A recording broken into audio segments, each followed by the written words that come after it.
with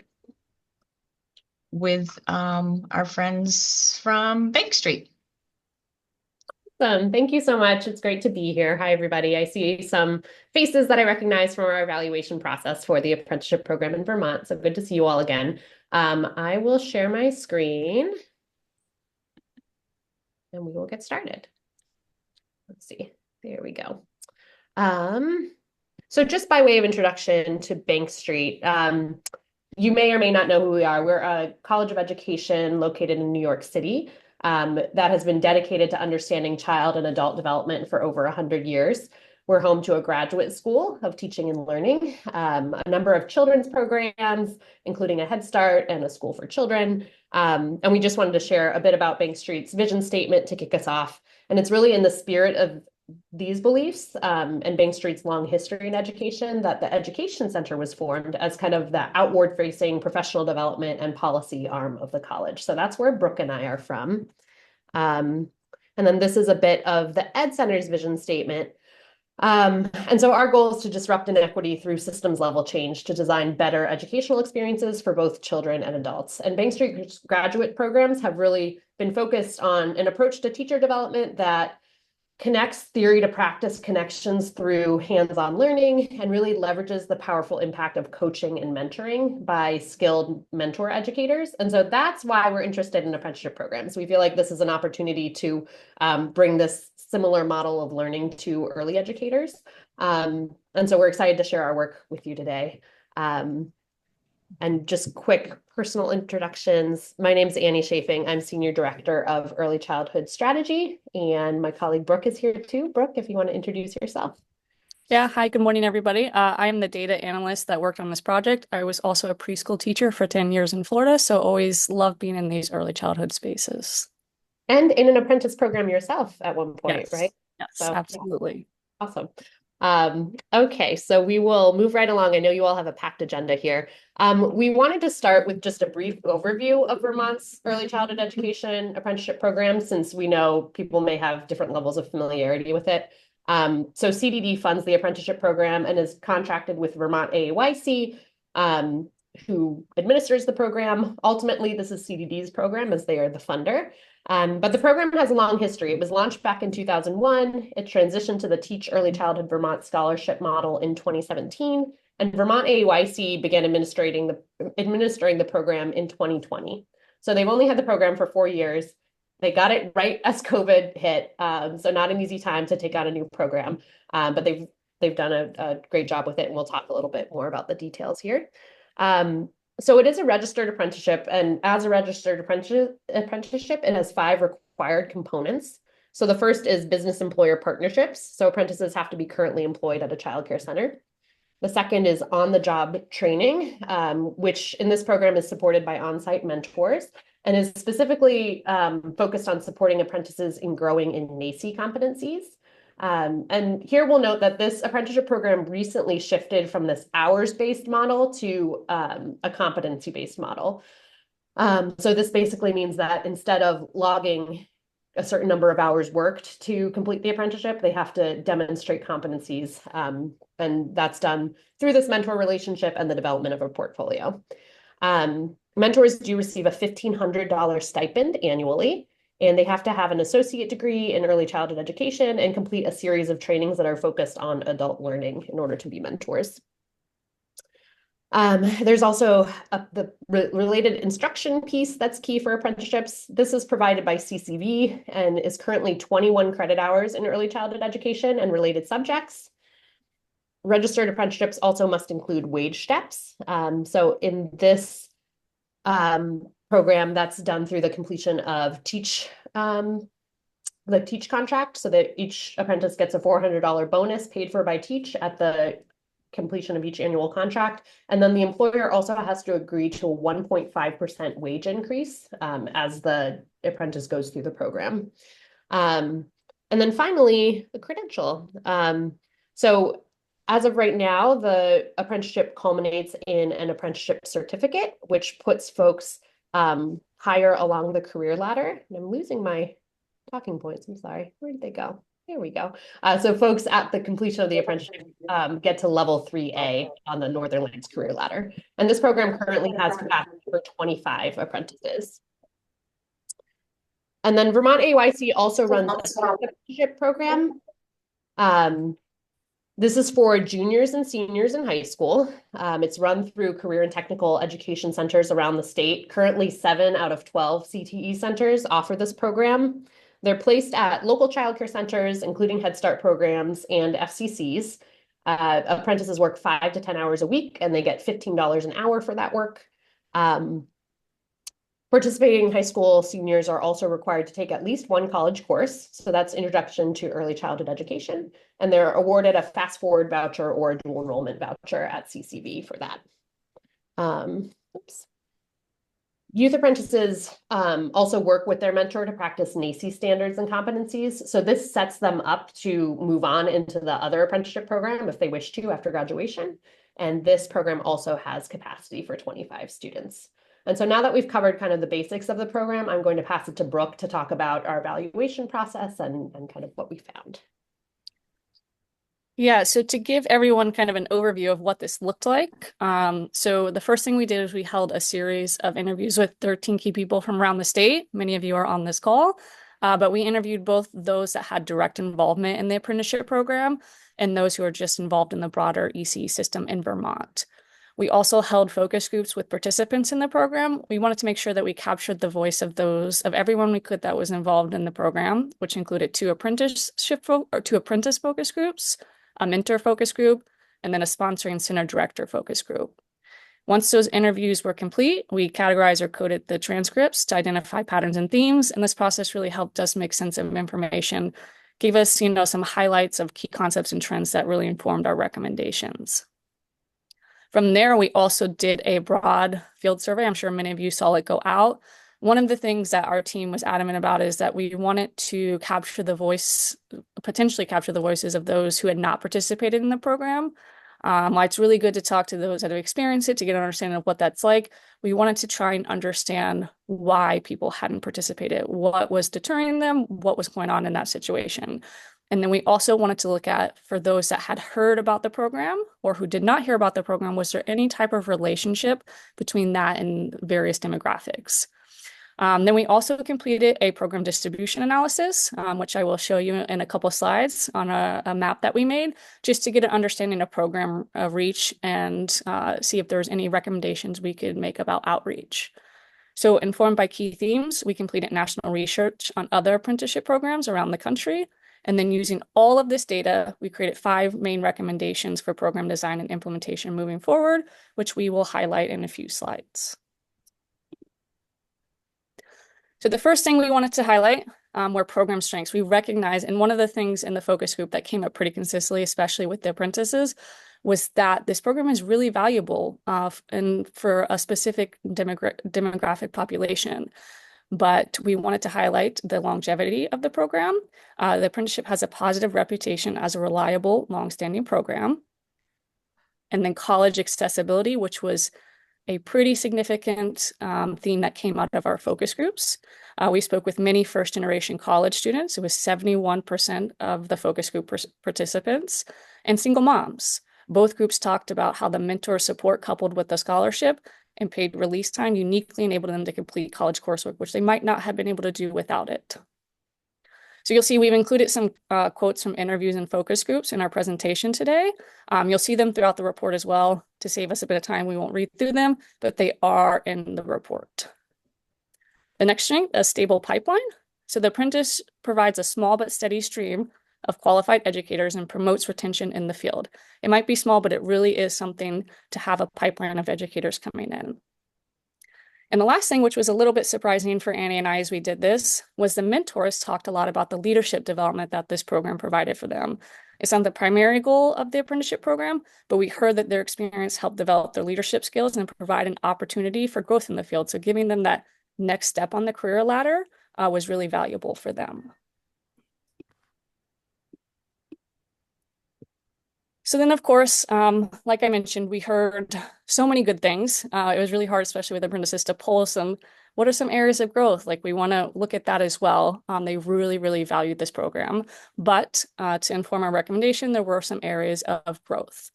So the first one is the limitation of a culminating credential. So the program currently ends in an apprenticeship certificate, a total of 21 credit hours. Some interviewees and focus group participants shared that they'd wish the apprenticeship culminated in an associate degree just to move them further along in the career ladder, especially as we know Vermont is considering implementing the power to the profession.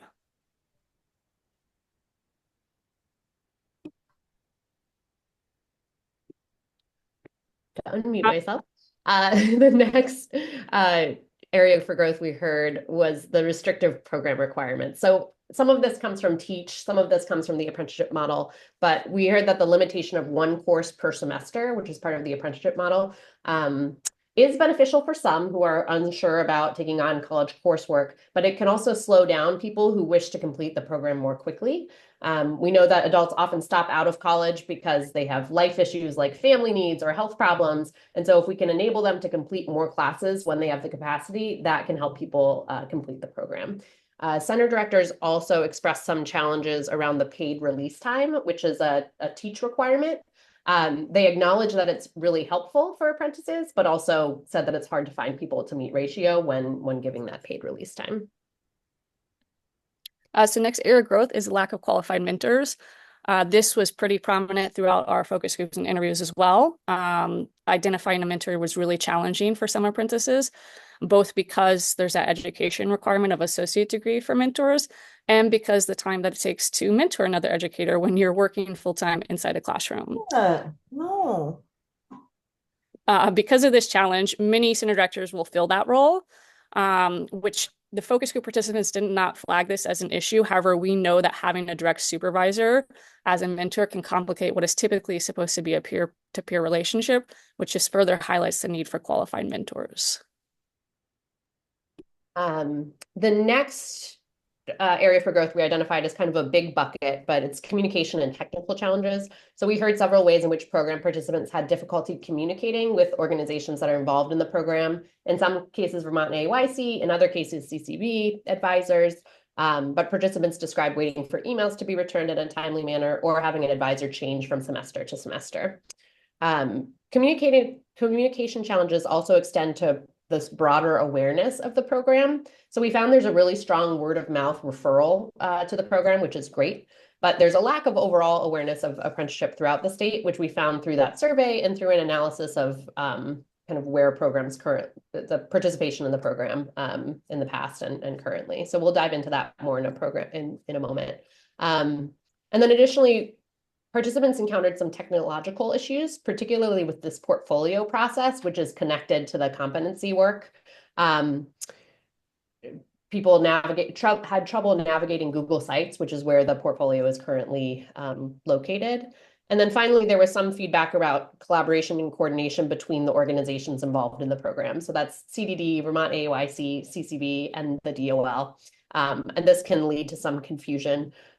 Most interviewees and focus group participants noted that this seems to be improving over time, and we're also aware of efforts to continue to enhance this coordination. So this seems to be improving, but that's another note. And then a last area of growth that we heard from our interviews, which may not be surprising to many on this call, is the lack of access for FCC providers. We know, without question, they play a crucial role in the EC landscape and could really benefit from the structure and community that the apprenticeship program provides. So our lovely maps.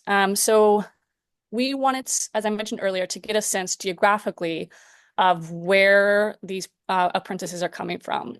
So on the first three colors there, we have that green, that blue, that red. So those are all the programs that have had some involvement with the apprenticeship program, either currently, formally, or they're current in repeats. They send many apprenticeships to the program. And then from there, that light yellow and light orange, we wanted to look at childcare centers and FCC providers, obviously, that have not participated in the program.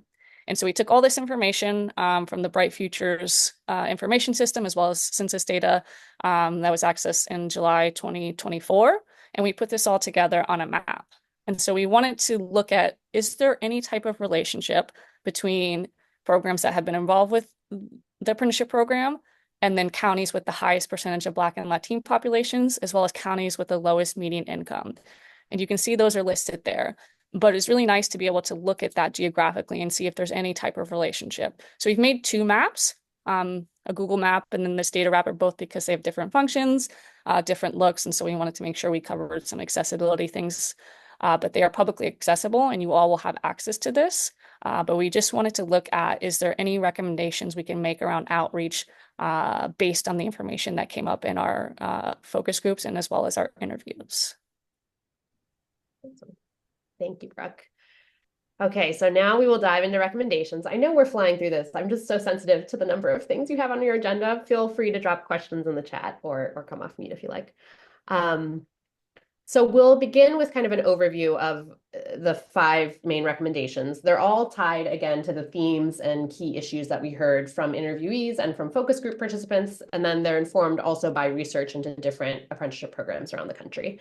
So the first is to create an equity-centered recruitment plan. The second is to strengthen communication across the program. The third is to adapt program design. So we have several specific recommendations that fall under this bucket. The fourth is to enhance program governance. And then finally, to consider establishing an FCC apprenticeship in the future. So we'll dig into each of those in a little more detail now. So again, the first recommendation is to create an equity-centered recruitment plan to really increase the impact of the program. As you can see here, the adult apprenticeship program has been under-enrolled for the last several years. The youth apprenticeship program has seen stronger enrollment in the last year, which is great. But this is an area that we want to focus on. Oops. So per Brooke's map that she shared, we recommend targeted outreach to centers in Caledonia, Washington, and Essex counties. So these are counties that either have the highest number of Black and Latino residents, or they have lower income than the rest of the state, and they also have not yet had any sponsor centers participate in the apprenticeship program.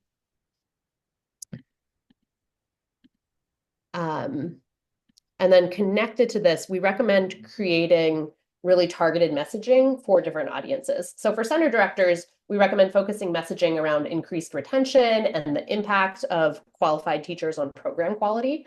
Current sponsor center directors are generally so happy with the program. They could also be really great kind of communicators about this. And then for prospective apprentices themselves, we recommend that VTAYC really talks about the benefits of the program for potential apprentices. Again, specifically, we heard from first-generation college students and single parents that the support provided through the apprenticeship program enabled them to attend college when they didn't think they could otherwise. And so that the components that make that possible are really the ways in which the coursework is directly tied to an apprentice's day-to-day teaching practice, the support of that one-on-one mentorship to guide learning and to provide that encouragement to stick with it, and then also the paid release time to attend class or study. And then connected to this, we recommend utilizing existing communication systems to spread the word about the apprenticeship program. So this could include informing CDD licensors about the program so they can spread the word with centers that they're working with, giving materials to community childcare support agencies and Northern Lights resource advisors so that they can distribute that to local centers and potential apprentices. And we have some national research in our report that kind of speaks to why we think this is important. We also recommend CDD build a relationship with the Office of Refugee Services. So if CDD is supporting the establishment of licensed centers in these communities, they could refer interested participants to the apprenticeship program, which would both provide a career pathway for refugees as they move through the resettlement process, and could also create a pipeline of early childhood professionals who reflect the culture of children in those communities as well. Under the strength and communication budget, so we heard that we heard that some folks had difficulty navigating enrollment and related paperwork. So we would recommend revising the contract and other enrollment documents for readability. So the current contract has a Fleisch-Kincaid score of an 11th grade reading level. The standard recommendation is 5th grade, and we just found that people kind of had trouble slogging through that language. And it created a lot of back and forth communication that was necessary. We also recommend a new set of resources for current participants to answer frequently asked questions. Vermont AYC has a ton of information for prospective apprentices, but we found there were some questions that were harder for folks to get answered that seemed common. Specifically, we think folks need to clearly understand who to contact based on topic area. So go to your CCV advisor for questions about enrollment. Go to Vermont AYC for any teach questions. And then also making sure that this is available for mentors too. We found that mentors often might answer questions. They think they know the answer. They want to be helpful, and maybe they're giving the wrong answers. And so we just want to make sure they have access to that information too. And so we recognize this would require an initial kind of investment of staff time, but we think it would relieve communication burden eventually over time as well. Annie, can I ask a question?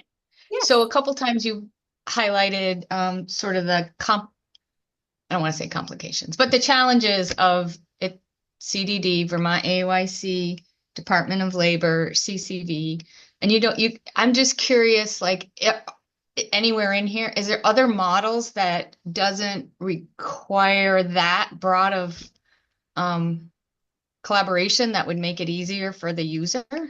That's a great question. I mean, it's challenging because really because of the different components that are required for a registered apprenticeship, really all of those partners are necessary.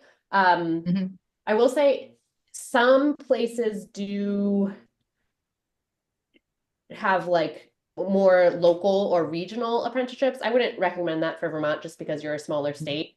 But that seems to help coordination when folks are all kind of working together in the same community. But these partners are all pretty crucial. But as I said, we know that CDD and Vermont AYC and Department of Labor are having these kind of monthly meetings now. Well, they'll be getting together, or maybe not monthly, maybe quarterly, but they'll be getting together more frequently, which will be helpful.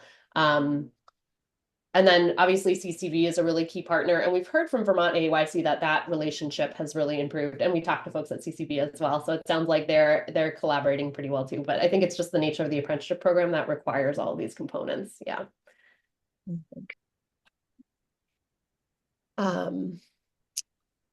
The next recommendation is around course pacing. So again, as I mentioned, we recommend that the program is adapted to allow people to take more courses as they're able to.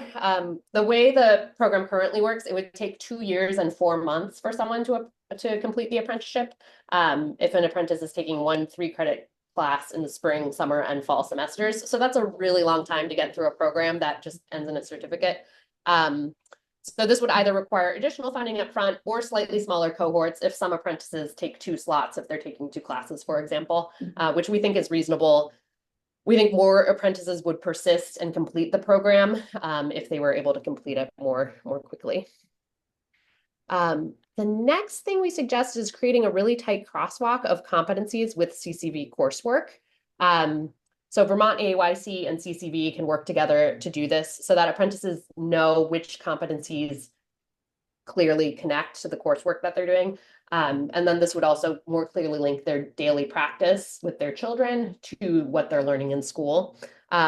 Vermont AYC is currently creating a rubric as well for competencies to help mentors and mentees kind of understand what they're looking for. But again, if we think if that's more tightly connected to coursework, it could be helpful. We also heard from folks that they just want more guidance around like, when am I completing what competencies and when do I need to do this blog post, more due dates and that sort of thing could be supportive as well.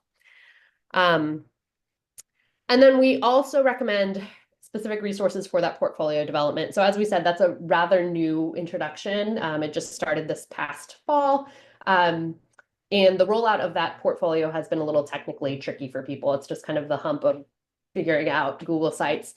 Vermont AYC staff have gone in person to help walk people through the process, which is incredibly supportive, but obviously not sustainable over the long term. So we recommend things like short videos that people can go back to. We also recommend looking into purposeful portfolio software. So this can get a little more expensive, but some higher ed institutions use programs like TK20 to track competencies. It's possible there may be an institution in Vermont that already has some portfolio system like this that Vermont AUIC could hop onto, but it might make it a little easier than the Google sites if that's possible. The next recommendation is around credentials. So again, we mentioned that the culminating credential of the apprenticeship right now is only 3 credit hours away from the child care certificate at CCV. And those 3 credit hours are for field experience, which obviously the apprentices have. So we would like to see Vermont AYC and CCV work together on this to figure this out, and maybe consider using the portfolio as evidence of competencies and field experience for these 3 credit hours.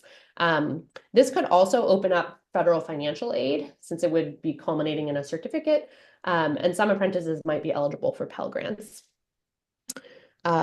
We also recommend creating an additional apprenticeship pathway that ends in an associate degree. Again, the apprenticeship serves many single mothers, many first-time college students. So creating a track that culminates in associate's degree would promote equity of access to higher education programs and would also contribute to sustainability of the apprenticeship program, as those who earn associate degrees could then go on to be mentors for new apprentices. We're not suggesting they add a whole new cohort. We're just suggesting that this is kind of an option, so that this could help increase that enrollment as folks could continue on in the program, and would just increase the program's investment in individual apprentices.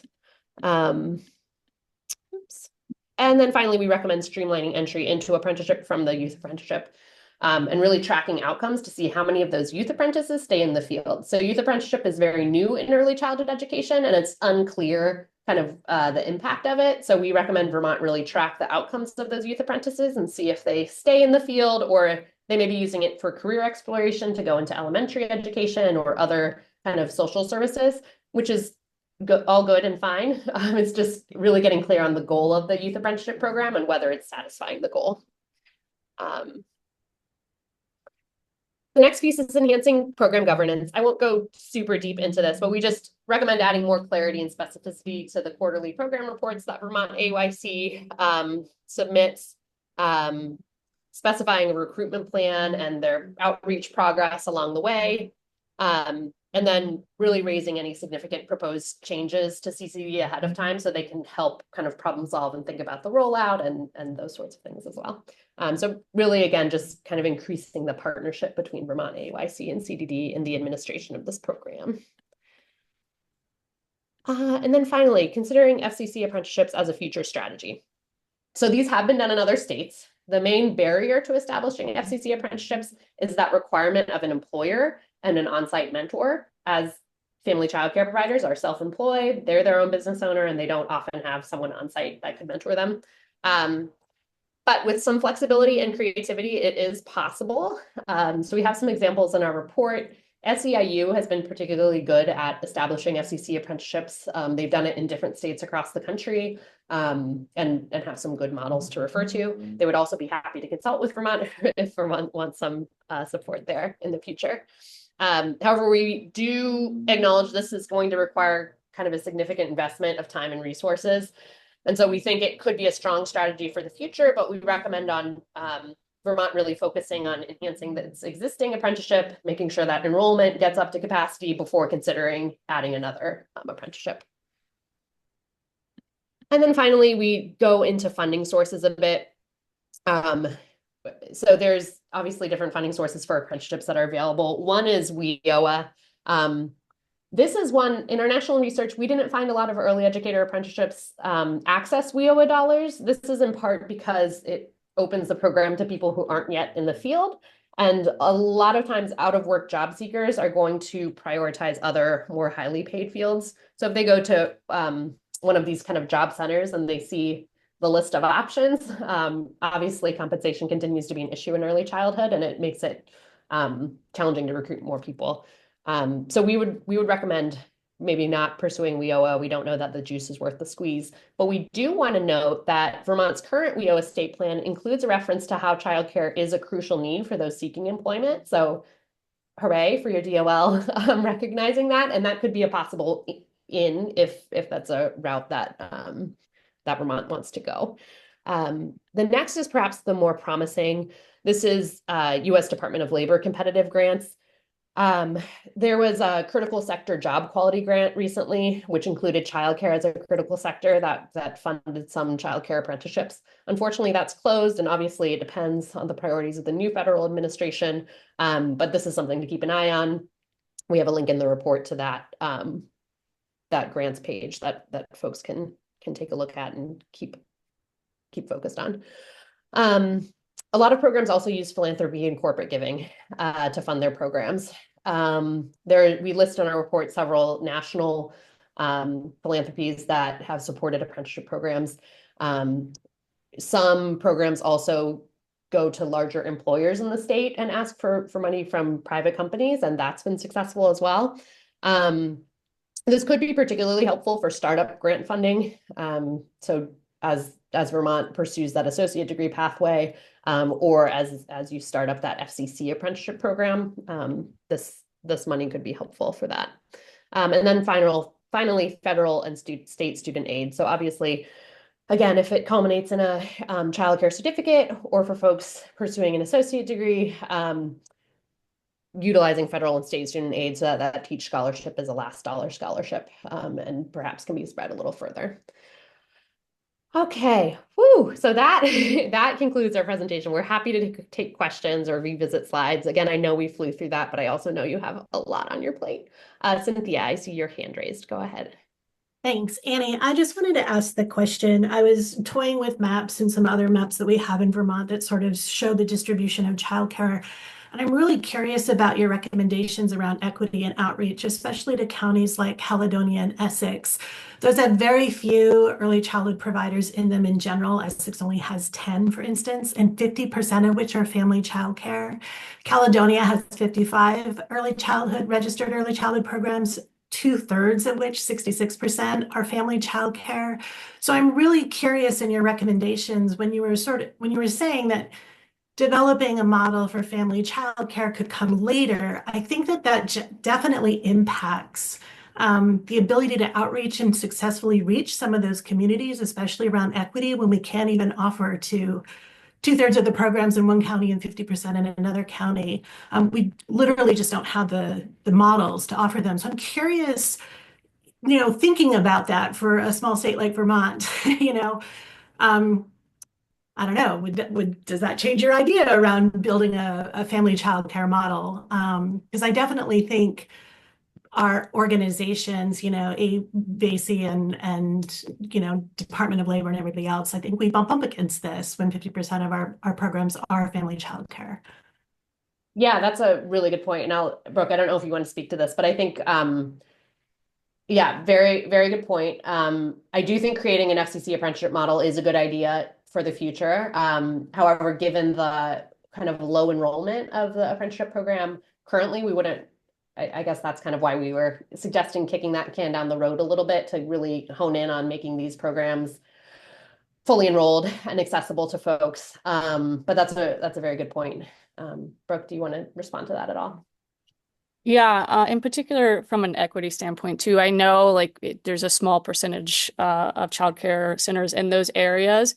But again, I think because this program targets a specific, almost ideal apprentice candidate, those are the areas that we think, even though it's going to be small, it might not return. I mean, the program itself is a small amount of people. There still can be things done. And then again, if Vermont is doing some outreach in those areas, if and when they decide to implement the FCC program, hopefully then those providers in that area will also be aware of the program. So it's both the current strategy to kind of look at, can we get 1, 2, 3 people from this area, but then also a long-term strategy for when and if Vermont wants to implement the FCC program. I think Vermont's desire to do that should probably, if OPR agrees to professionalization, and an associate's degree is required of family-based, then it would be something they would want to hop on, especially in areas where the majority of the people are family childcare. I think they need to hop on that quicker than later. And we did hear from folks in our interviews who really wish that the apprenticeship was available to FCC providers because they think it would be particularly supportive of that population of people. So yeah, I think especially if there's an associate degree requirement down the line, this could be super supportive for for that population.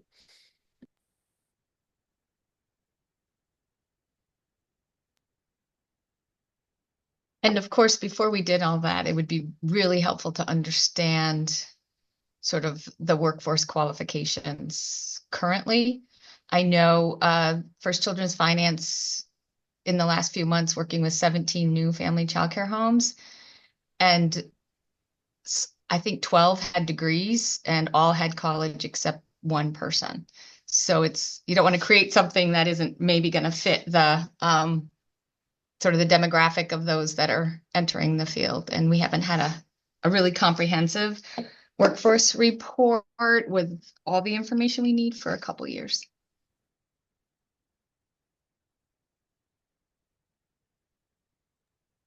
Can I ask a question about the portfolio? And I feel like I should know this, but is that something they're creating along the way, or it's sort of a culminating event? I was thinking about the tech challenges. Yeah, they And- create it along the way, but there's not what we heard from apprentices is there weren't clear guidelines for when to complete what. So people are, folks may leave it to the last minute. Others were just not sure what to prioritize or when. But I saw in the comments that it sounds like CCV is more explicitly connecting their coursework to Vermont AYC competencies. So that could be really helpful for folks going through that portfolio development process. And do you know if there's, Sorry. go ahead, Brenda. Way in, I kind of came just in listening capacity, but thought I could offer maybe some comment. I am the director of the apprenticeship program for Vermont AYC, and I work closely with Paula Nato to administrate to the program with CDD, Department of Labor, and CCV. And the portfolio process started in last January, and we have, through this process and through feedback, built the resources that are available to apprentices. It's still brand new, so there's still a lot of learning and a lot of communication that's happening. And we've also built it into our sponsor community of practice, our mentor community of practice, so that more information is being shared. But again, we're learning as we go with anything. And those timelines do exist, but again, as Annie and Brooke pointed out, sharing that information, we need to do it in different ways because we did create it, we have shared it, but not everybody is retaining it, finding it. And so I just wanted to share that some of these things are in process already. But we appreciate it. And I didn't mean to cut you off, Sherry. No, that's fine. I just wanted to say that the information around the apprentices wanting to take more courses than is allowed is also consistent with those of us who attended a session at the Vermont AYC conference with CDD, that there was feedback there. One of the programs they offer, which is a grant, you can't take more than one course per semester. And so we are starting, and that's a different program that you would enroll in for different reasons. But I think we're starting to see a little bit of a trend of people wanting a little more flexibility with what they feel works for them and their career path, and instead of that being dictated in a particular way. But that's great. Any other questions?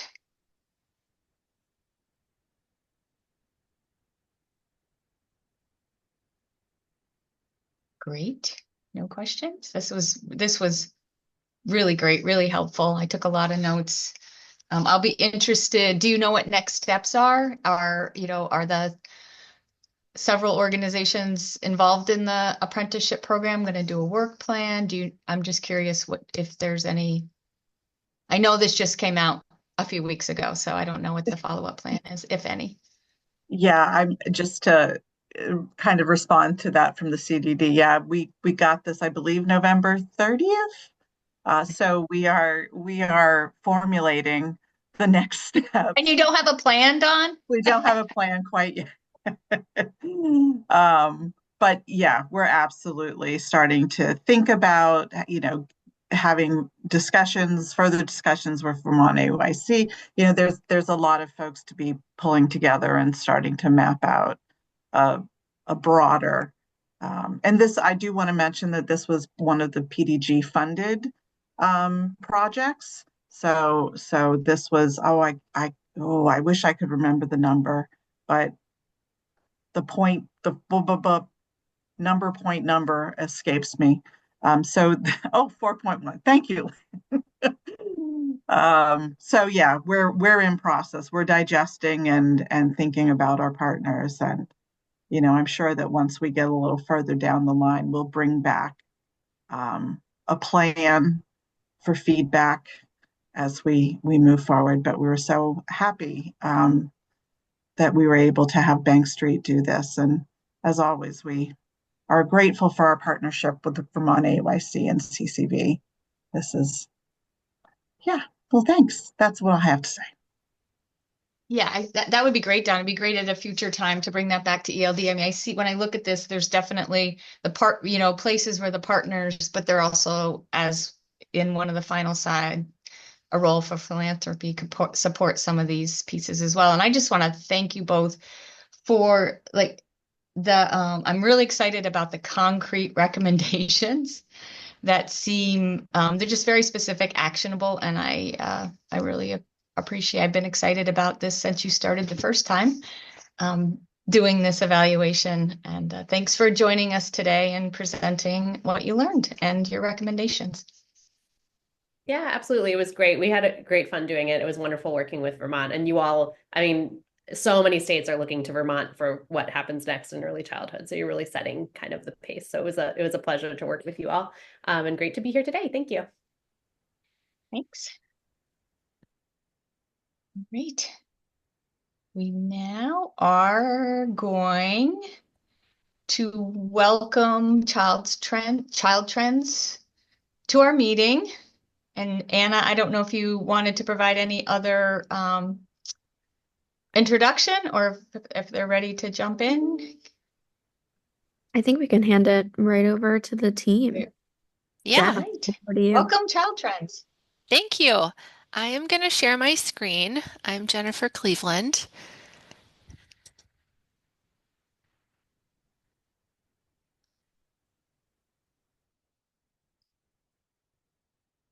Okay. Hello. Thank you. Thank you for your time today. Our team is so pleased and grateful to share our findings with you. We'll go through our slides and have some times for questions at the end. In the meantime, if questions come up, feel free to put them in the chat and our team will monitor them and ensure we get them answered for you. My name is Jennifer Cleveland, and while I am speaking to you right now, I am also really speaking on behalf of my mighty team, especially Kate Stieber, Sage Caballero, Juliana Carlson, Patty Banghart, Sarah Amadon, Catherine Schaefer, and from BBF, Anna Brulette, and our family coordinators who helped with this work, Ali Dieng, Fardosa Ibrahim, Mona Talbot, and Coco Noy. They played enormous roles in getting these findings into the organized shape that they're in. So let's get started. Today we'll review our overall project, share an overview about our data collection methods, and then we'll spend most of our time talking about the key findings, and we'll have some time for your questions and discussion and next steps too. Our project is made possible through funding from the Office of Planning, Research, and Evaluation at the Administration for Children and Families. We couldn't do this work without OPRE and with the support from CDD and our partner Building Bright Futures. The purpose of our four-year project is to learn about how recent changes to childcare subsidies have impacted access to care in Vermont. During our 4 years, and we just completed year 1, we'll be doing surveys and focus groups and analyzing administrative data. Our key findings today are from focus groups with families and childcare directors and family childcare providers. We asked them about recent changes to CCFAP and how those changes have impacted equitable access to care. Our presentation today will be about the themes that we heard from administrators and families. We've not yet developed recommendations or considerations based on the themes. Instead, we're sharing the themes with you today. We shared them with the Families and Communities Committee last Families and Community Committee last week and are sharing them also with CDD.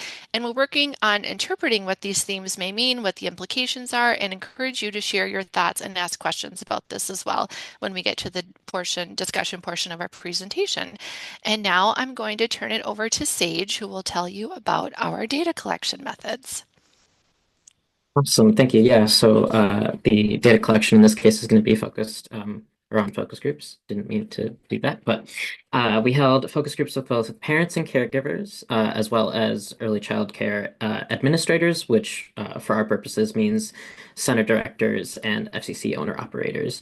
And so the purpose of what we were kind of trying to learn from them were really their interactions with CCFIP. So for families, how they learned about it, how they learned about eligibility requirements, their experiences applying and renewing and things like that, and the impacts of CCFIP generally, as well as specifically with the new policy changes. And similarly with administrators, we are kind of trying to understand how they learned about the different specific changes that came with Act 76, as well as their willingness and interest and sort of experiences with participating in CCFIP as is. If you want to go to the next slide.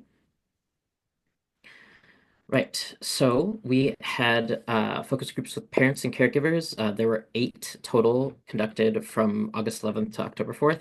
And so we had 5 virtual focus groups and then 3 in-person focus groups with New Vermonters.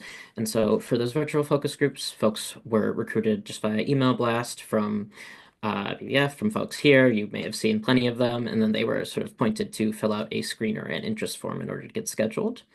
For New Vermonters, as Jen kind of talked about, we worked with family coordinators in the specific communities of different immigrant groups, and they did a lot of work in terms of recruiting folks, supporting us on the day with language, as well as sort of making sure that our questions were tailored a little bit more directly to these groups of people.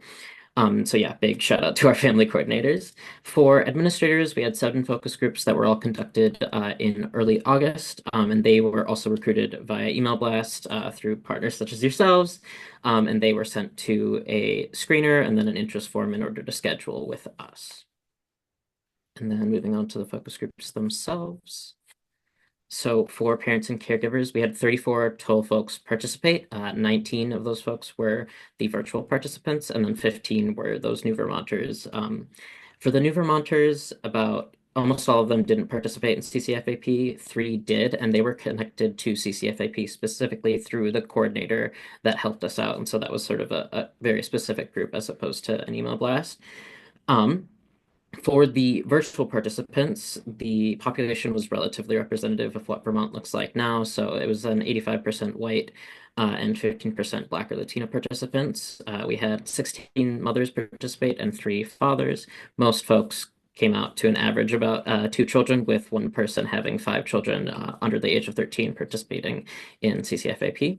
We had representation from most counties except for Grand Isle, Franklin, Lamoille, and Bennington. And then 10 participants also were participating in WIC or Dr. Dinosaur.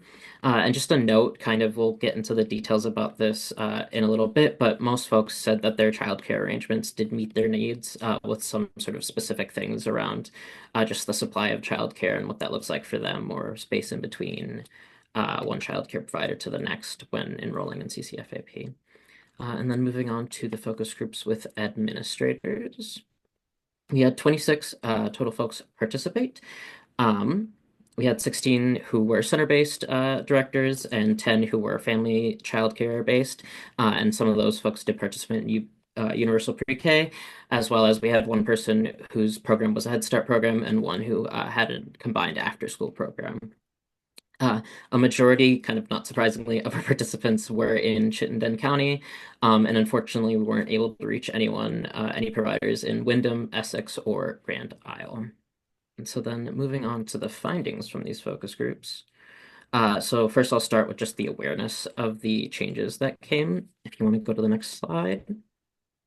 So most folks, administrators and parents, were aware of some of the bigger changes to CCFAP, except for kind of some minute details. And so some providers and parents were both either not aware or not exactly sure of the impact of the family share co-payment structure as opposed to how it was before. And that was sort of regardless of how many children were receiving care. And that was the part that could be a little bit confusing. For administrators and parents, folks were hearing about these changes kind of through a wide variety of places. Administrators specifically pointed to email communication from CDD, as well as from lots of other Vermont organizations and partners, many of whom are represented here. And I'm sure lots of us received those email blasts. And then also administrators heard of the changes through both formal and informal groups with other providers, so group chats, Facebook groups, more association-based things. And then parents heard about it also from a wide variety of sources, though more so through like word of mouth, general buzz. There were sort of news articles happening about it. Maybe they weren't hearing about the specifics, but they knew that CCFIP was changing generally. And then, of course, lots of people heard about it through their childcare provider and other service providers directly. Next slide. And so for understanding the changes, administrators, again, those directors, had some challenges understanding like one or more of the recent changes to CCFAP. Most of the time, folks express that confusion a little bit around family share, who is collecting the payment if a child in their care has a sibling in a different place, and the details around that.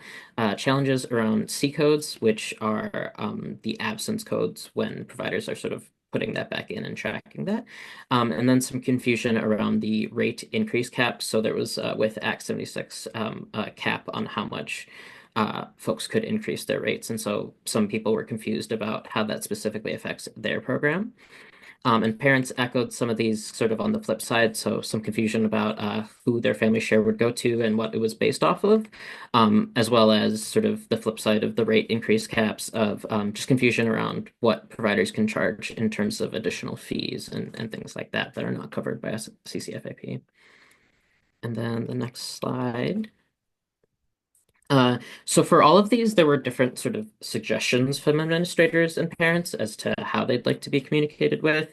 Administrators kind of had quite a few suggestions. And some of the things that came out were emails that are like short and sweet, very focused on the topic, and have like clear language as well as implications for what it means in practice. A lot of them suggested webinars with overviews of information, and specifically webinars that happen after those emails so folks can digest that information and come ready with questions and have that space for real-time answers. And then they also suggested having, eligibility specialists, excuse me, and licensing staff who are really well informed so that when they are there, folks can ask questions and get them answered. And so the sort of theme from administrators was just having access to knowledge that is very specific to their situations and having that individualized guidance. Parents were suggesting communication just sort of very widely as it was through social media, as well as people were suggesting directly through their child care provider and making sure the provider has enough knowledge to sort of let families know what the implication for them is, as well as other service providers. A couple of folks suggested having even just posters in pediatrician's office and things like that. Specifically with the group of New Vermonters, they were suggesting that CDD partner with leaders in their communities who can support sharing the information in ways that is more relevant to those communities, in languages that's more relevant to them. And like, for example, a lot of them actually named WhatsApp as where a lot of them share information. And so things like that. So that was all the suggestions that came around communication. And I will pass it on to Kate for more experiences with CCFIP. Thanks, Abe. Next, I'm going to share some of what we learned about providers and parents and caregivers' overall experiences with CCFAP, including the application and the renewal process. Next slide, please. Let's start with administrators or providers' experiences. We heard tons of positive feedback and experiences from providers who participate in CCFAP. Most frequently, providers noted that they appreciate how CCFAP is expanding access to childcare in Vermont by making it more affordable for more families. Many providers also talked about how the increased CCFAP reimbursement rates have helped and have been essential for their program, providing programs with financial stability, allowing for more wage increases and bonuses, employee benefits, and more. Relatedly, providers talked about how they appreciated the predictability and reliability of CCFAP funding and payments, which allows them to plan and program their programs throughout the year. As you can see in the second quote here on the slide, providers noted that the increased CCFAP reimbursement rates are now more closely aligned with the true actual costs of providing care in Vermont. I missed that. During our focus group, providers also shared some barriers or challenges with CCFAP. Some providers noted some confusion about the family share payment, as Sage was touching on earlier in his slides. Specifically, they were not sure which provider should be collecting the family share payment when families have multiple children in different programs. Providers also expressed confusion about how to handle recent changes to the C codes or the absence codes in CDDIS. They noted that now all absences for illness, vacations, etc., are categorized in the same way, and that a child is only allowed 30 absences total. Providers said that they anticipated that many or even most of the children in their programs would reach those 30 absences, and they were unclear what would happen to those family subsidies once 30 absences were reached. Would providers be then expected to collect tuition from families directly? Would there be exceptions made? Additionally, some providers talked about the extensive amount of time they spend entering attendance and C codes into CDDIS and how that's a burden for their program. Some providers shared other challenges related to CDDIS, which is the portal or platform where providers enter attendance, view CCFAP certificates for families, and more. Feedback included that the platform can be hard to navigate and find what you need. A few providers shared the specific example of how every single CCFAP certificate for every child that has ever attended a particular program shows up in a provider's CDDIS account. So that can make it really hard for them to find the current active certificates for students who are actually currently enrolled in their program.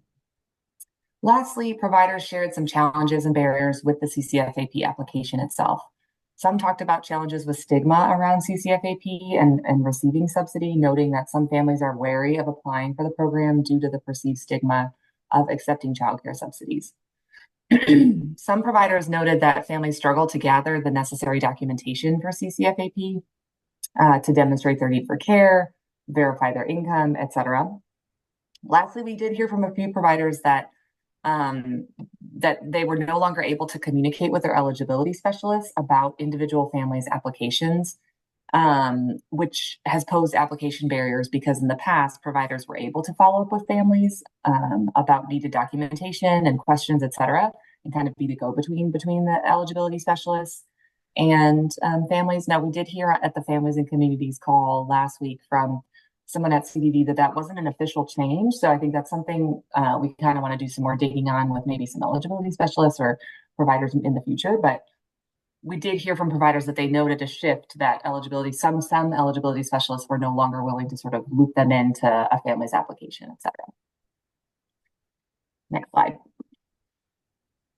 So this slide includes 2 quotes from ECE administrators illustrating some of these challenges. We'll kind of just pause here for a second to give everyone a chance to read these, but at a high level, the quote on the top is illustrating the challenges that we heard about how to handle the family share payment when a family has children in different childcare settings. And then the quote on the bottom is an example of the challenges that we heard related to the C codes and what will happen to families' subsidies and childcare slots once or if they reach the maximum of 30 absences.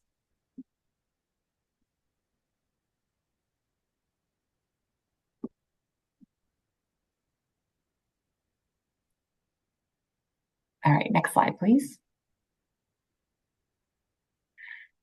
So in focus groups with parents and caregivers, we also heard many positive experiences with CCFAP. Parents reported overall positive experiences working with their local eligibility specialists. They shared examples of how these specialists helped them with their applications, answered their questions, helped them kind of sift through and gather needed documentation, and just overall helped facilitate the process of applying for CCFAP. Parents also echoed what we heard from providers, noting how CCFAP makes childcare more affordable for more families. They talked about how lower childcare costs as a result of CCFAP support their family's overall economic stability. It allows them to saving money on childcare frees up money for them for other essentials.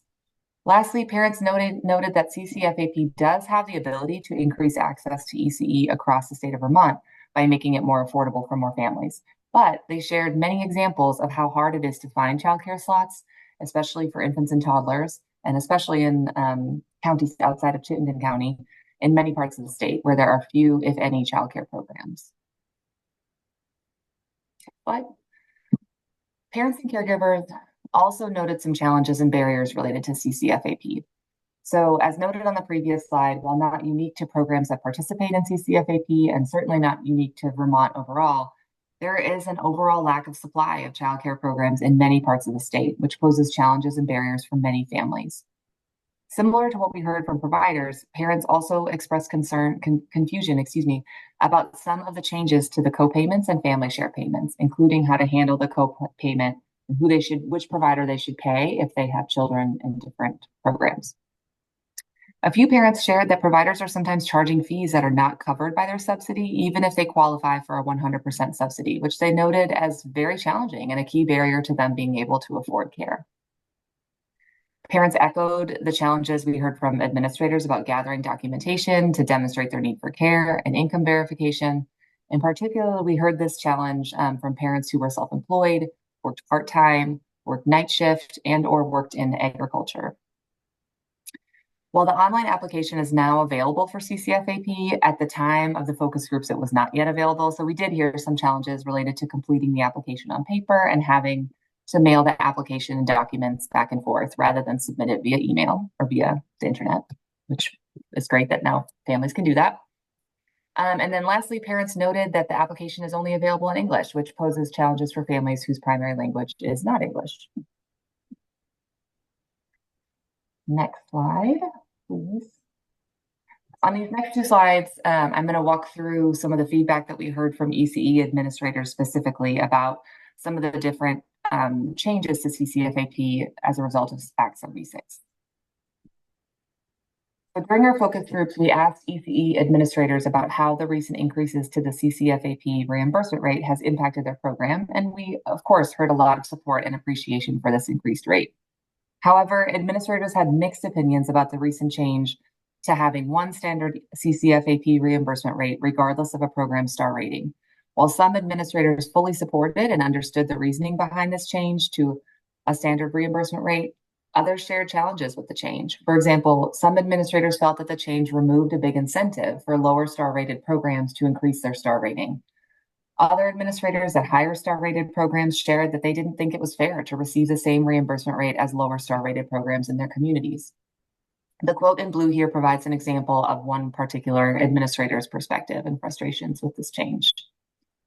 We also heard from home-based or family childcare owner operators that they receive a lower reimbursement rate than center-based providers, which they found challenging. Some shared that there has been an increase in administrative burden given all of the CCFAP changes, an increase in administrative burden for them, which can be really hard to navigate as often the sole staff person and business owner at their program.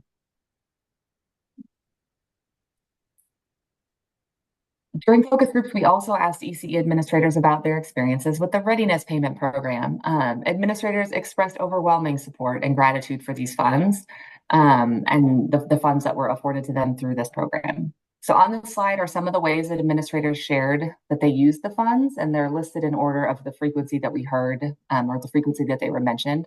So first, most frequently, we heard providers using them for staff bonuses or increased salaries for their staff. Next, we heard a lot about new materials and equipment for the program, indoor equipment, or indoor curricula, outdoor equipment, all sorts of materials and equipment being purchased. Third, we heard about providers using the funds to provide scholarships to families who do not qualify for CCFAP. So they were using these Readiness Payment Program funds to sort of offset costs for folks who were outside or above the eligibility, income eligibility requirements for CCFAP. And we also heard about how they were using funds to help bridge the gap between the reimbursement rate and or the tuition that they charge and the actual cost of providing care. So now I'm going to turn it back over to Jen to share the rest of our findings. Okay. Now we'll go over findings about access to care and what we heard from administrators and families. So most providers and parents agreed that all families don't have equitable access to care in Vermont.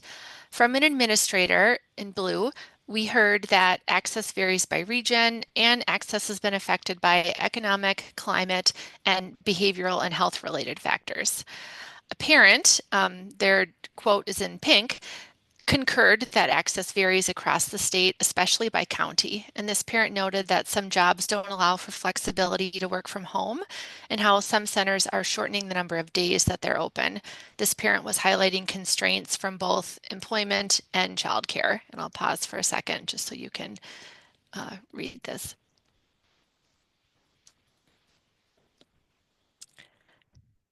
Speed reading. Then we asked families and providers about who does not have access to care in Vermont. Parents reiterated regional variation and how access was especially constrained in more rural areas of the state and for those who have less flexible jobs. Providers noted that families in rural areas, New Vermonters, and families who do not speak English have less access, more constraints to care.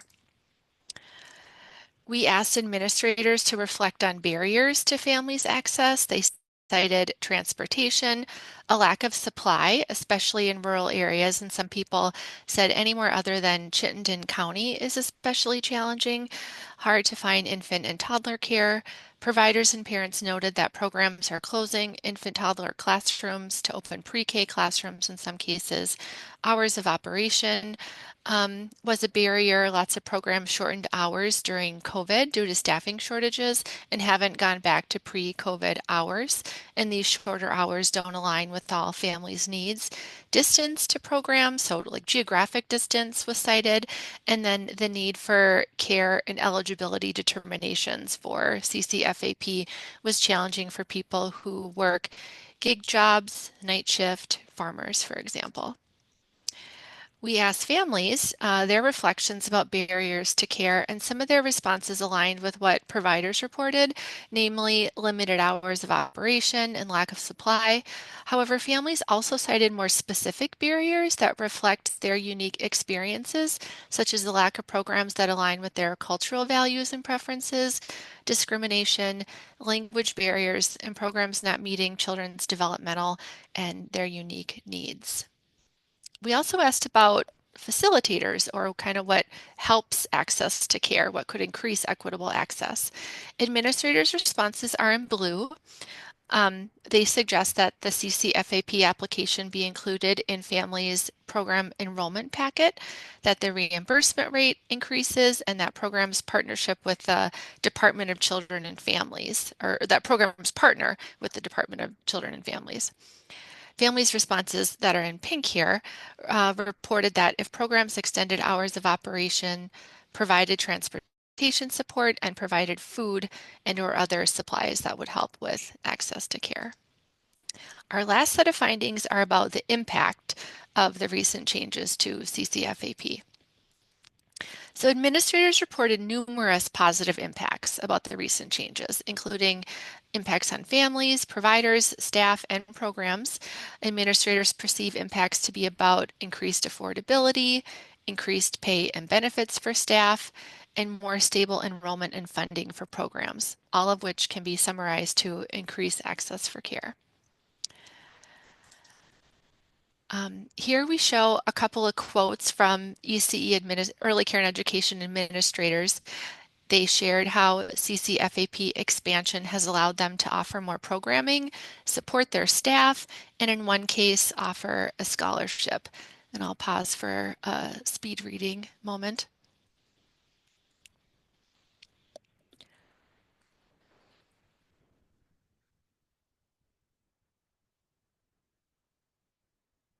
Move on in a second.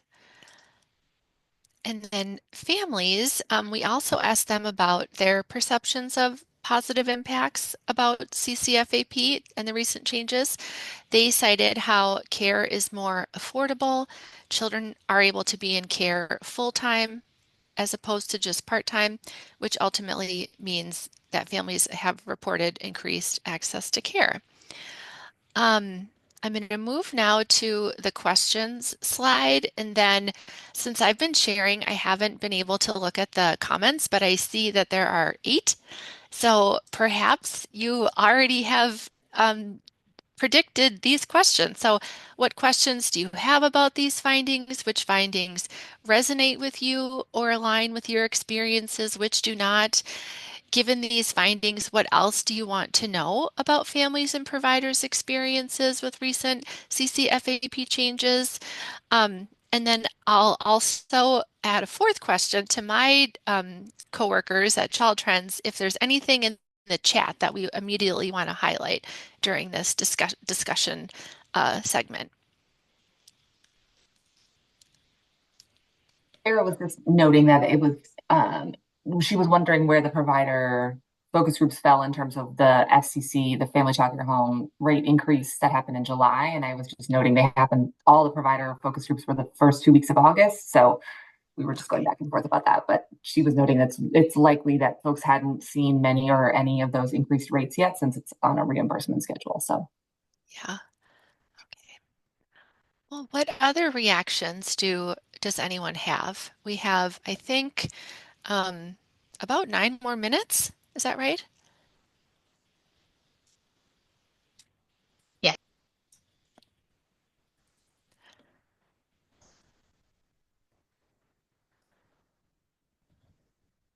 Alyssa. Hello. Can you hear me? Yeah. Great. My AirPods stopped working yesterday, and I think I brought them back to life. So it's great news.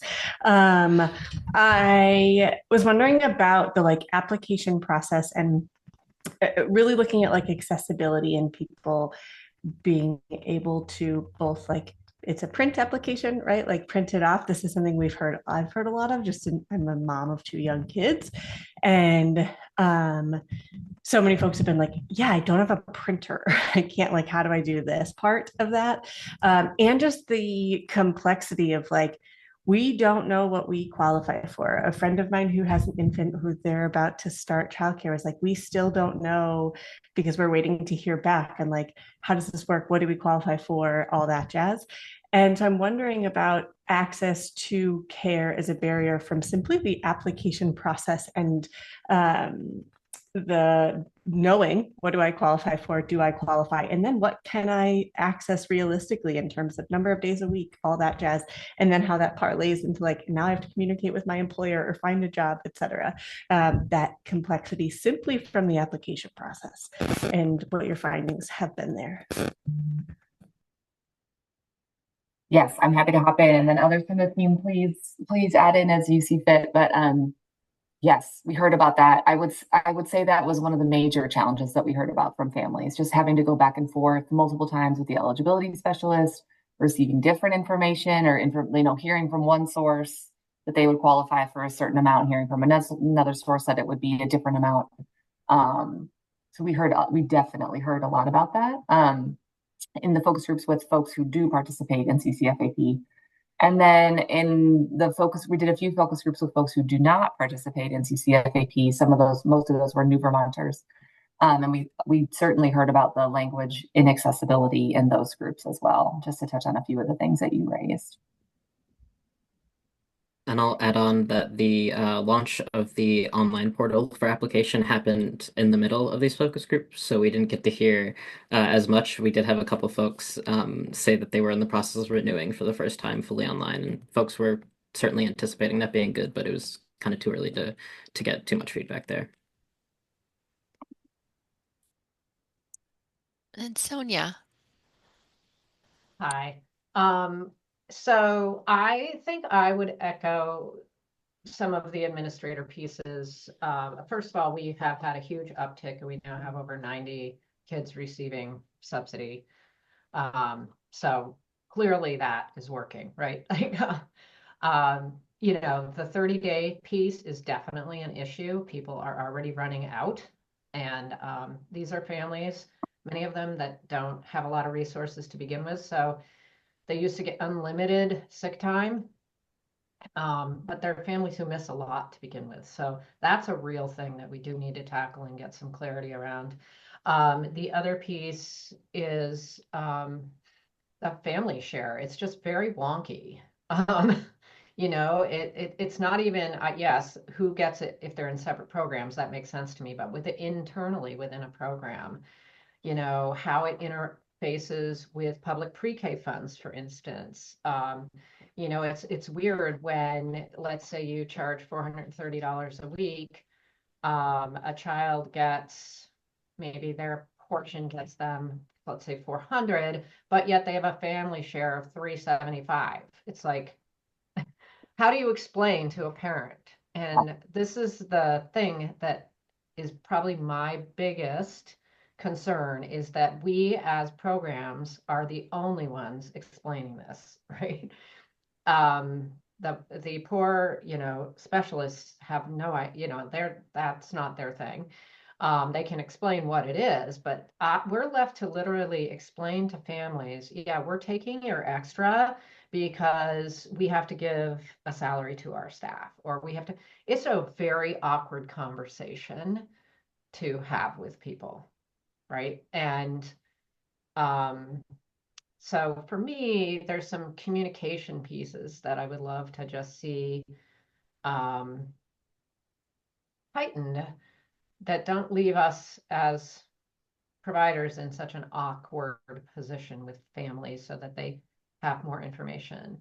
But other than that, I mean, for me overall, I think it's been a fantastic thing for families and access, in terms of being able to access our services. Clearly, we went from something like 36 families now up to 90, and continues to increase as we basically keep reaching out to families. So it is interesting to me that it's still a thing, that parents don't know if they're going to qualify or not. Because if they really were to just look at the chart, right, that is provided, that shows they should know. But they're not even sure that exists, so there's still somehow stuff with communication. I mean, we've sent it out 10 times literally since July to our families, but even still, we have families that don't know, and I just have to personally reach out and say, I think you might. Here's what I see. So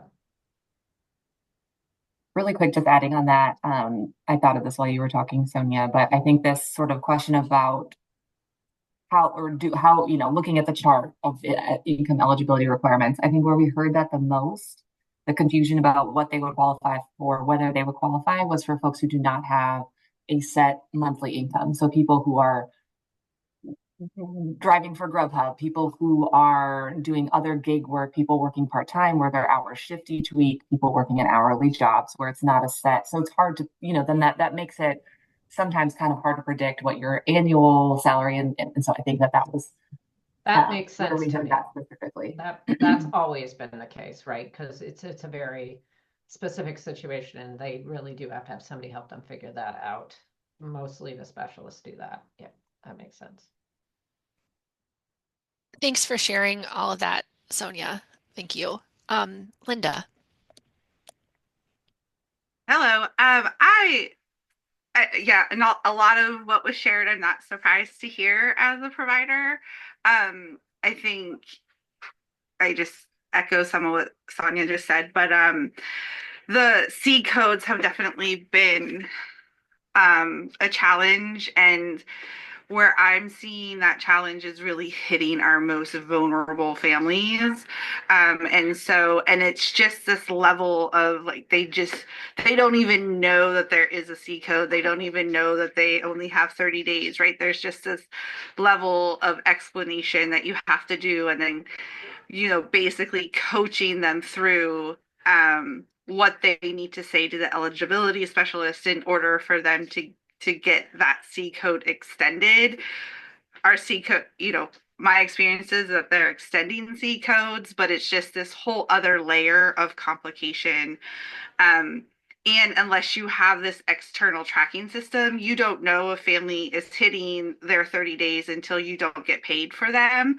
And so then, you have to go through the whole process of getting the family in touch with the eligibility specialist and them getting in touch with the state and then them approving more C codes and then letting them that the C codes have been approved, and then you have to go in and change the subsidy and back pay subsidy to get paid for those last days, and it's super complicated.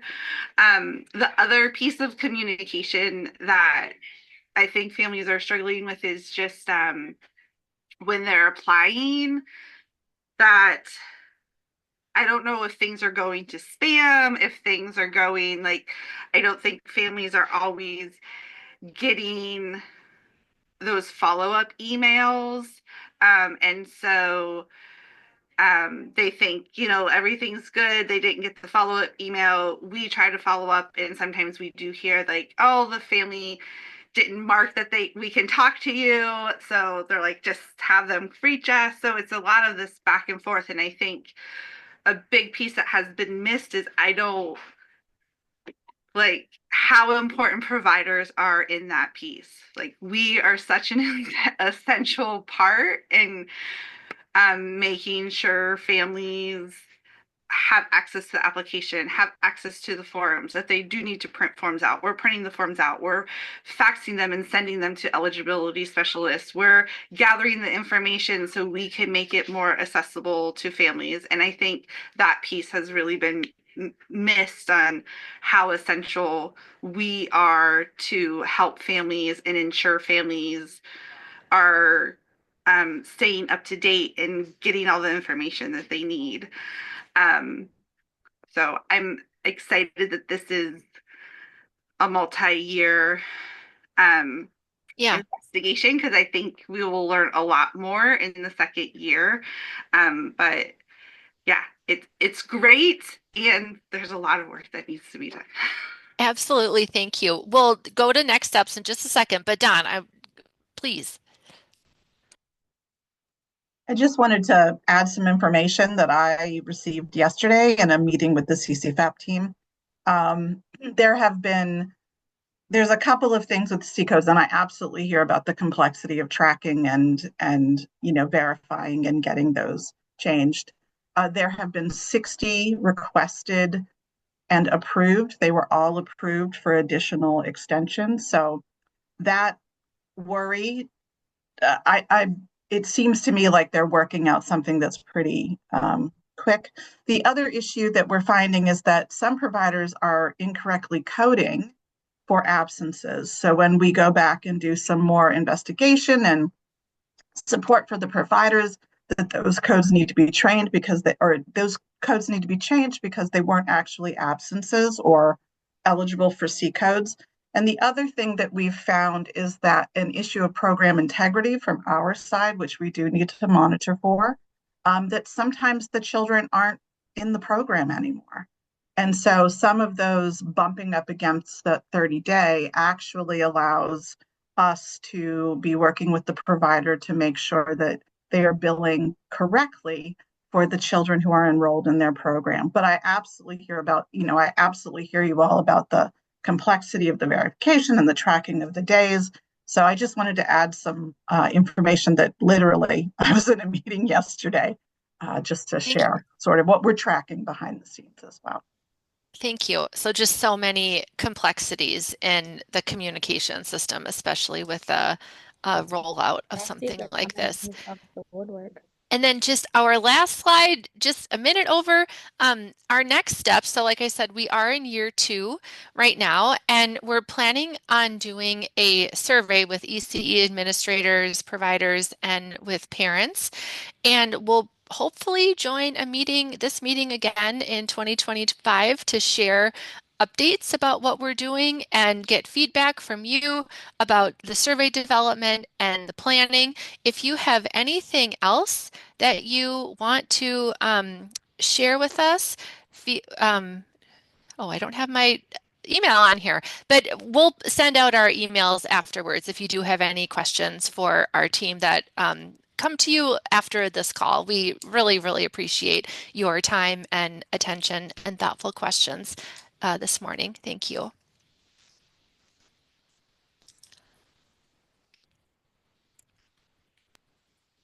I see Meg had a question, and this could be answered by the folks at Child Trends or anybody who's on this call about, is there any indication that the CCFAP rate increases have led to more programs taking children that qualify for subsidy or reserving spaces for children that are eligible? I can hop in super quick. We only talk to providers who do currently participate in CCFAP. Most of them had been participating for a really long time. We did talk to a handful of people who were new within the last 1 or 2 years, and I think in at least a handful of those cases, they were folks who recognized that there were going to be increases to the eligibility and the rates, and that did encourage them to apply to accept families who use CCFAP. CCFAP has a great dashboard that I believe Amy shared in one of these former meetings, and I'll put it in they're fabulous, which is great as a researcher to know that that's already all out there. I will say and this is not new either, but we are looking at some of the administrative data for families, and there's definitely been a huge uptick, which is not surprising. It doesn't mean that there's more providers. It could be higher density in programs currently. So, but I think there's some great dashboards. I'll put one of those in the chat here. Thanks.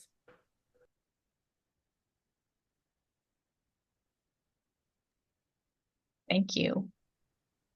All right. Thank you very much, Child Trends. So you're going to continue this work, and we will have you back in the future. And you have the emails if you have any other questions. We don't have time for this question, but one thing I'm wondering about are what are other models for administering CCFAP type programs in other states. I'm hearing the early childhood educators here feel like they're doing a lot of heavy lifting around that. So I start to think, well, should they be contracted with directly to do that? Those are some of the things that are popping up for me that maybe for a future conversation. And in the meantime, I think Sarah Kinney is on. Thank you, Child Trends folks, for joining us. Thanks, Sherry.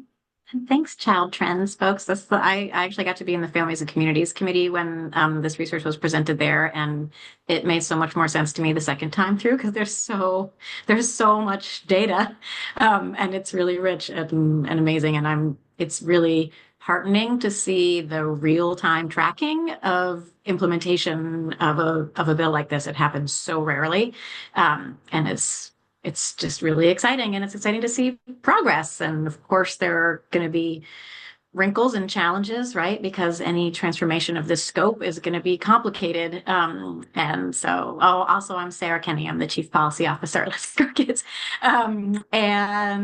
It's great to see you all here this morning. And I just want to start with gratitude for all of you because, first of all, you helped pass this landmark childcare legislation last year. And since then, looking around, pretty much every one of you has been involved in one way or another in implementing this huge bill, which is in many ways even more difficult than getting it passed in the first place. So whether you're administering this bill at the state level or like the programs we just heard of, supporting families to access it, or those of you who are employing eligibility specialists, there's just so much work happening all around the state to implement Act 76. And it's been really phenomenal to watch everybody we talk to in state government, policymakers, people on the ground talk about how never in their political lives have they seen a piece of legislation pass through the legislature, be signed into law, or overridden into law, and then be so quickly and effectively implemented. And that's a real testament to the work of our colleagues at CDD and in the administration, and then all those of you who are working so hard on the ground to help families access this, to help programs manage it, to help your staff, to raise wages. So it's been really exciting.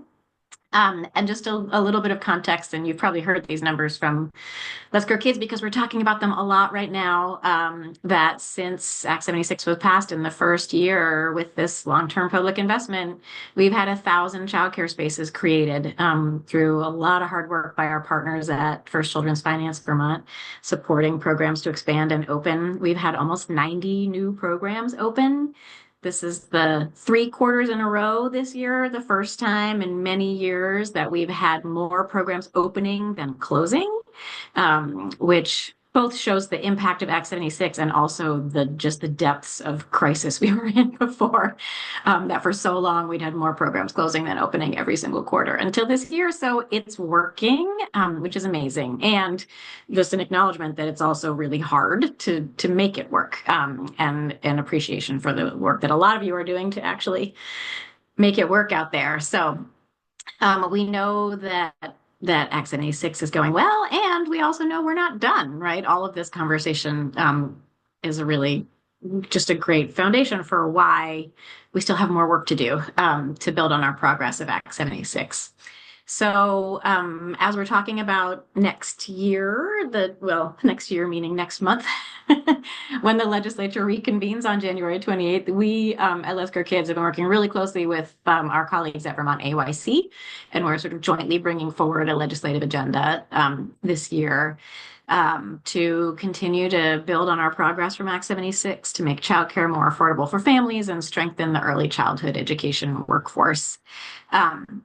So you all may remember that back in 2021, I think the legislature passed what was then Act 45, our first historic childcare legislation, the first round. And in that law, the legislature set goals for the state, that goals that we all have been talking about for a long time, that all Vermont families who need it have access to affordable quality childcare, that families spend no more than 10% of their household income on childcare, and that every child has access to a diverse, skilled, well-prepared, professionally compensated early childhood educators. And so those are the goals that the state has set and that we've all set, and we're not there yet. We're making huge progress thanks to Act 76, but we know we have to continue to build on that progress. So I wanted to just give kind of a high-level overview of our legislative priorities for 2025, and then I think Bev is going to give an overview of some of the Alliance's broader, like other early childhood focused legislative initiatives for next year. And I'm happy to entertain questions or dive more deeply into some of the details if folks want. But big picture, our 2025 policy priorities are falling into sort of 3 broad buckets. So sustaining the funding for Act 76, increasing affordability and access for families, and then strengthening the early childhood educator workforce. So in terms of sustaining Act 76 funding, we know the legislature is going to just look very different next year than it has the past 2 years. And we know that Act 76 is working, which is amazing. So we just have to make sure that all the funding remains in place for Act 76. So ensuring that that long-term public investment that was created by the bill is funded so that it can continue expanding access and lowering costs for Vermonters. So that's going to be a key part of our work. And then building on that success of Act 76, we know we have to keep increasing affordability and access for families. As we heard in the first presentation this morning, I mean, we definitely still have places in the state where there is all over the state where there's a big lack of capacity in spite of the progress that we're making. We just had, we were starting from such a deficit that we had a lot more capacity to build in the state. And we need to increase affordability and access for families. So we have to keep on increasing access for families to the state's child care tuition assistance program. You heard both from Child Trends and we hear from eligibility specialists all the time that there are still a lot of families who are not gaining access to CCFAP, whether that's because their income is just over the eligibility limit or because they don't have the right service needs.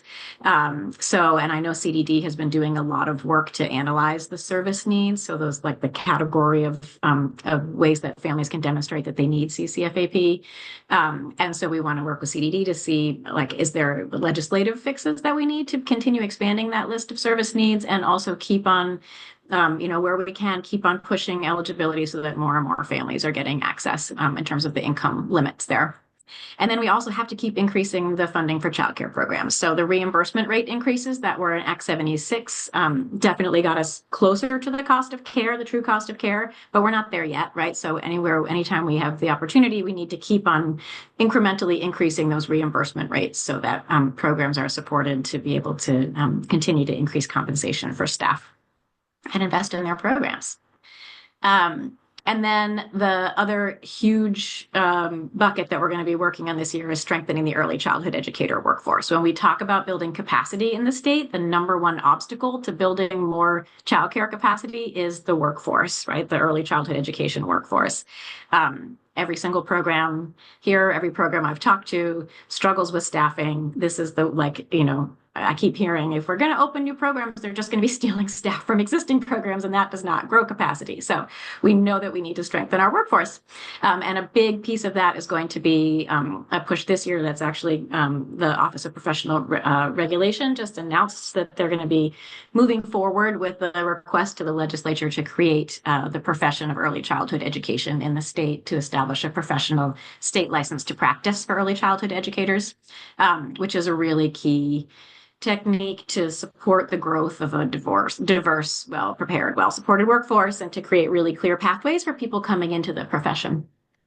So that'll be a really big part of the work we're doing in the coming year. And then also looking at new strategies and tools to recruit and retain early childhood educators. So again, we can continue growing that capacity in the system and making sure that we are supporting and expanding those career pathway programs that are like the apprenticeship program you were talking about earlier, to make sure that we're really supporting all those pathways for people coming in to the field. And those are the big picture highlights. There's going to be a million details underlying all of those, but that's sort of the big picture of what we're going to be pursuing in 2025. And we're intentionally sort of being a little bit flexible in terms of what we are going to be able to pursue in the new legislative session, because there's so much that's unknown so far about leadership, committee leaders, committee composition, all the details of what legislative session will look like in the coming year. So we know we need to move some big pieces forward, and we're going to be staying nimble and working with all of you to figure out what we can actually accomplish. So are there any questions for Sarah before we move over to Bev?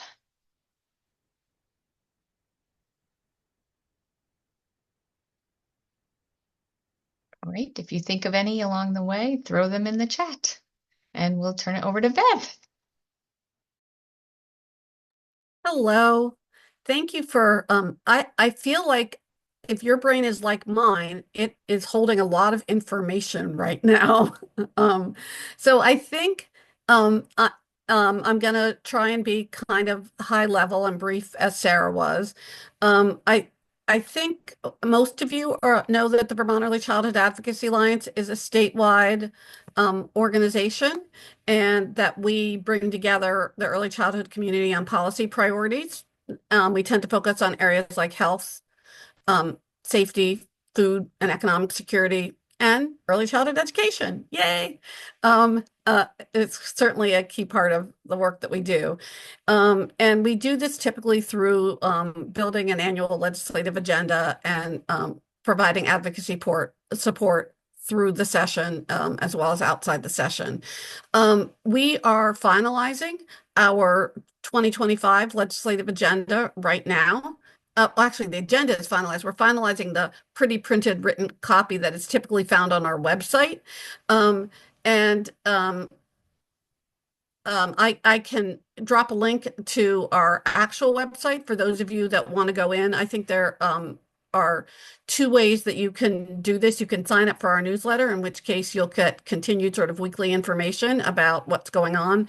And also, once we get the legislative agenda finalized in its pretty form, it will be up on our website probably next week. And I'll give you a little preview of what those items will be. I don't expect there will be no quiz on this. But But just quickly, we're working with Building Bright Futures to make sure they have the resources and support to do their monitoring work going forward as part of Act 76, as well as supporting Let's Grow Kids and Vermont AEYC and their legislative agenda whenever we have the opportunity and can. I'm going to talk to you a little bit more about the Children's Integrated Services piece because we thought that might be the more interesting piece for you, so I will come back to that.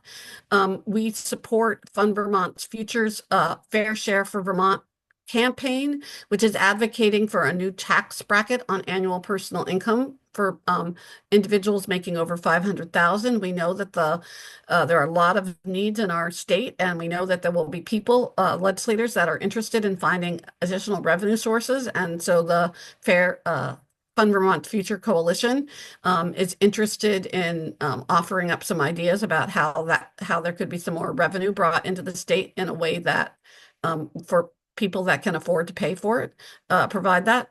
The housing is going to continue to be a really big issue, and we'll be looking forward to working with BBF and others on that issue.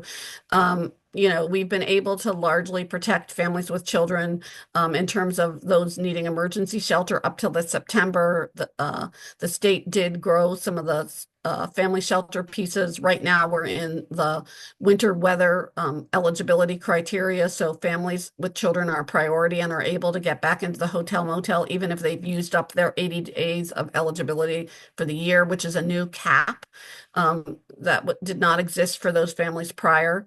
And we're going to do our very best to make sure that that's not that when the winter weather conditions end at the end of March, or the eligibility criteria end at the end of March, that we're not in the same boat in April. So we will do our very best to try and also support the GA Emergency Housing Task Force and their recommendations to make this a more stable and sustainable program going forward, and one that provides not just a roof over people's heads, but also matches them to they're already getting quite a bit of supports and services, but we want to be a little more thoughtful about how that may be happening and make sure there's funding to make sure that happens.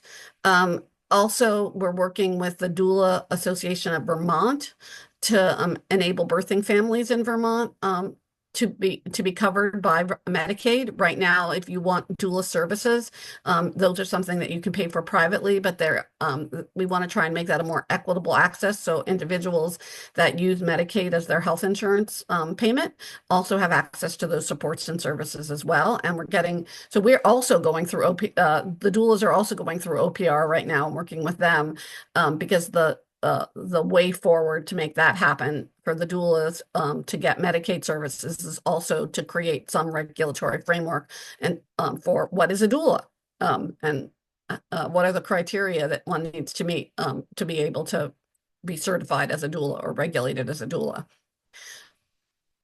We continue to work with the Parent-Child Center Network and their requests to find sufficient funding to continue to do their work moving forward. This year, they're really focused on trying to get some money from the tobacco settlement funds that support their work in screening and cessation programs for parents of young children to tobacco screening and cessation programs. And so that's work that's often ongoing. And we know that Vermont has a very high smoking rate and that the Department of Health has been looking for creative ways. And we know that that's particularly high in homes with families with young children. And so the Department of Health has been looking for creative ways to try and sort of support families in making changes. And the Parent-Child Center Network seem like a very logical place as they have trusted relationships with a wide variety of families. We're supporting Empty Arms in their effort to secure a little bit of startup money for 2 years to scale up their peer support program for bereaved birthing parents that have experienced perinatal loss. I was surprised to learn that 1 in 4 families experience some perinatal loss either during pregnancy or delivery or near after birth. So that's an important program that's doing good work that they'd like to scale that up and make sure that that's sustainable work. Right now, it's pretty volunteer driven kind of work. And they'd like to get some staff in place and a sustainability model put together. We continue to work with Voices for Vermont's Children and supporting their efforts to get reasonable payments, funding for families on Reach Up. We work with the United Ways of Vermont to make sure that they continue to have sustainable funding so that they can be provide that information and referral backbone 24 hours a day, 7 days a week that so many of our nonprofit organizations and so many families in the community experiencing crisis rely on to get connected to those supports and services that they need. We're working with the Anti-Poverty Tax Credit Coalition that is led by Public Assets Vermont to work on expanding the Vermont earned income tax and childcare tax credits. So that's sort of the broad agenda. It's a lot of things, but I want to remind you all that the Alliance does its work primarily in working with lead organizations. And we're here in a support role for all of these coalitions and organizations that are working and have been working for many years to advance this public policy. I can pause for just a minute there if there are any questions, and if people would like, I'm glad to talk a little bit more about CIS specifically and that program, because we thought it might be of all those items, other than childcare, might be of most interest to this group. So I feel free to pause if anybody, that was a lot. I do have slides, but I felt like you might have already had, and we can attach those slides and send them out to you. And also, like I said, our legislative agenda will be up soon for those that really would like to learn more and follow on all those things. I also should really add to ask people to please mark your calendars. And now I'm going to have to remind myself, but March 12th is Early Childhood Day at the legislature. For all of you who look forward to this day every year, barring another snowstorm or flood, on March 12th, we are all going to gather at the at Capitol Plaza again, and it's a great opportunity for all of you to have lunch, to learn, get updates about how all of these issues are going, and to have an opportunity to meet with your legislators. Was that the best show? Did you mean to say the best show or the best snow, Sherry? Yes. To meet with your legislators to talk about these issues that you care about. If you care about childcare, it's a great, and you're not as comfortable advocating or reaching out to your legislators, it's a great opportunity. We make it as easy and smooth as possible for you to get to talk one-on-one with your legislators and say, this is really important to us, among all the many other ways that Let's Grow Kids and others, Vermont AEYC, et cetera, provide for you to reach out to your legislators. It's another tool in the toolbox, if you will. We also provide Advocacy 101 and lots of other informative sessions to help you grow your advocacy skills and comfort. Around Children's Integrated Services, I think most of you know that it is a integrated model. It provides a bundle of services to families with young children, usually 0 to 8 for most of these services, though there are a few exceptions around specialized childcare that help support families whose children may have disabilities or who are entitled to early intervention services by the federal law. It's a way of bringing together in one bundle and try and provide some service coordination to these families who are getting a wide range of services such as PTOT, and other early intervention services in their homes or in their childcare programs. It helps support those childcare programs that provide specialized childcare for those children and families. It helps provide early childhood and family mental health supports, as well as Strong Families home visiting. And it is provided regionally in a wide variety of by a wide variety of organizations and a wide variety of communication and wide variety of organizations. This year, last year, there was a report that was put out by it's called the Burns Study, that showed what a per member per month that would provide the cost of care would be for for CIS programs, and they are losing a lot of money. And like, childcare, experiencing challenges with the workforce, challenges to meet their deadlines in a timely way, and to give families all the services that they need. So CIS programs this year, and I should say it's a little unusual. They don't have a statewide organization like you all have Let's Grow Kids.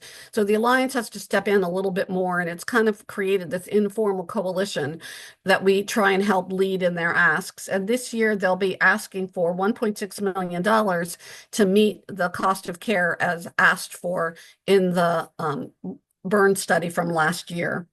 And they're also just continuing, there's no database where people can collect this information. And so we're continuing to work with CDD on trying to figure out how to get a database for CIS providers that would work. And there has been a little bit of movement and a little bit of progress made in that area this year. And we're like Let's Grow Kids, we're staying nimble to see where that progress goes and what the ask needs to be for the legislature next year.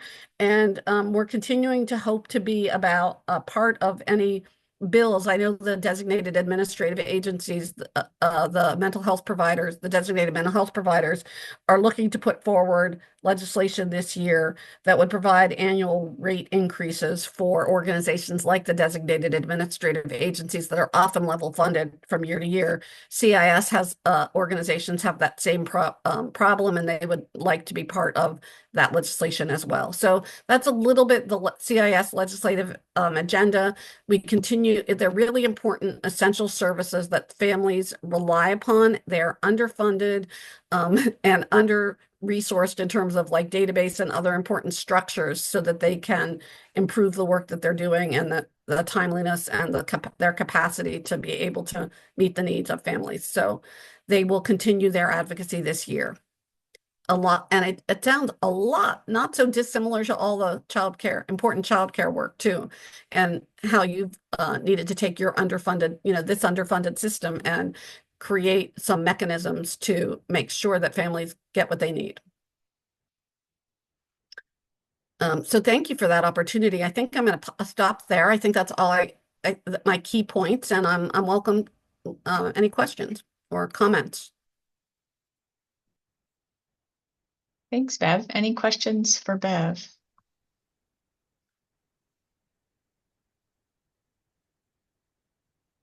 Right. Many of you are probably already on our mailing list, or many of you probably get information from us. So I just put in our email address into the link, and if you want to stay tuned and see the formal legislative agenda once it's in print or finalized in design, that will be probably next week, early next week. And also, if you're not already getting our newsletters, but you would like to continue to get information, you can sign up through the newsletter, upper right corner as well.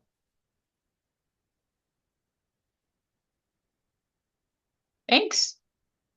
And thank you, everyone, for attending. This was a packed, full agenda, lots of information, much of it which we will revisit and keep on top of as things, a couple of these reports are fresh and new. We have another report that's fresh and new that Becca Webb has put in the chat, who nicely gave me a reminder that I should share the link with all of you. The Preschool Education Implementation Committee submitted their work last week. That was an 18-month committee that we have talked about here, and we've had updates on that as well. So the final report is there. Take a look.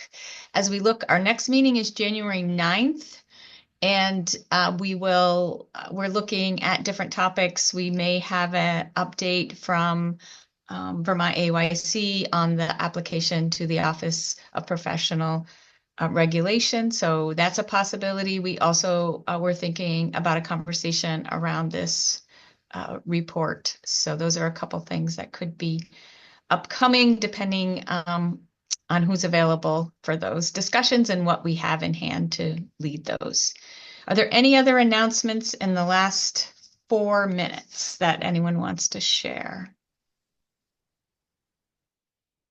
I just want to say I've seen BBF's invitation come through for the State of Vermont's Children. Did I say it right, Anna? We switched the name and I always go back. On the 13th, there's a webinar presentation on that. So you should have received a link to that. Encourage you to sign up and hear that. Any other announcements?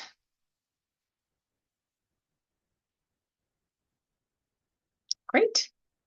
Well, thanks everyone for attending, and we will see you in 2025, if not before, in another Zoom setting. Bye, everyone.